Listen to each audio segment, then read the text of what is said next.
Do you think because you scored 30 goals last season means you're ready to move up levels next season? The development coach who's worked with Crosby, McKinnon, Kane, he doesn't think so. The coach's name is Darryl Belfry, and here's what he had to say. Those 40 goals that you scored in Bantam, I don't know how many of those are going to actually translate. And I have a story about a kid that I'm working with now, who's a kid who plays in OHL, and he scored 37 goals last year.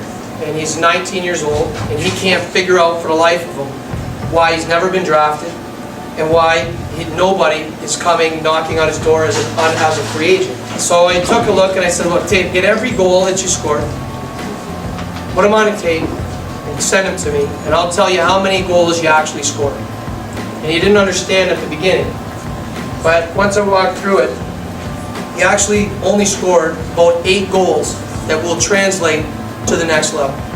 He's a guy that likes to score off the rush.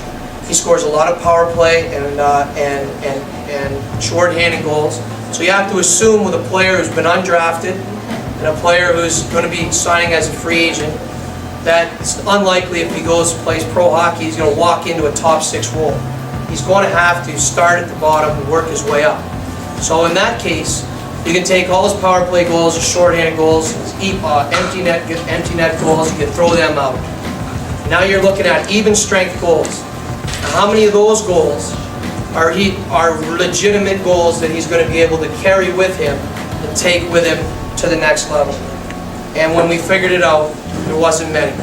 And I said that's probably the biggest problem, because no one believes that you're going to be able to score and be an impact goal scorer at the next level.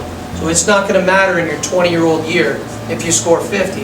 It's still not going to matter. The same interest is probably going to be there.